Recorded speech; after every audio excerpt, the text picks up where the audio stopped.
बच्चों ये बहुत सारे स्टूडेंट जो है वो इस बात को लेके कंफ्यूज हो रहे हैं कि जब हमने ड्राइव किया था स्पेशल थ्योरी ऑफ रिलेटिविटी तो हमने जो मूविंग ऑब्जर्वर का टाइम था उसको डेल्टा टी से जाहिर किया था और जो रेस्ट वाले का टाइम था उसको हमने डेल्टा टी नॉट से जाहिर किया था। बट इस न्यूमेरिकल के अंदर हमने मुख्तलिफ जो है वो सिंबल्स इस्तेमाल करें। अब इसके पीछे रीज़न क्या है?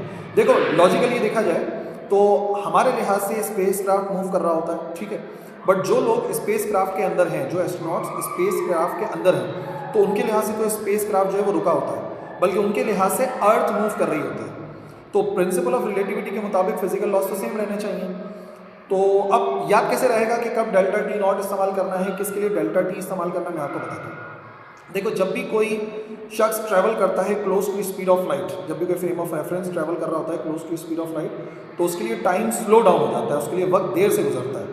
Physical process, chemical process, biological process slow हो जाता है, उसके लिए टाइम देर से गुजरता है, यानी कि टाइम कम गुजरता है। यही वजह है कि जब एस्ट्रोनॉट्स ट्रैवल करते हैं तो उनके लिए टाइम स्लो गुजरता है, तो देर से गुजरता है।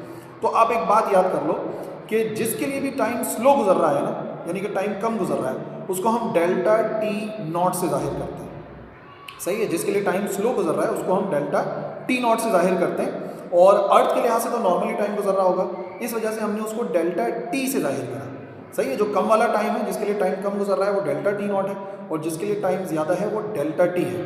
तो इस तरीके से बस आपने याद रखना है, जब भी कोई बॉडी ट्रैवल करती है close to speed of light तो उनके लिए टाइम आहिस्ता गुजरता है, यानी कि कम गुजरता है। ठीक है, अब आई होप कन्फ्यूजन नहीं होगी।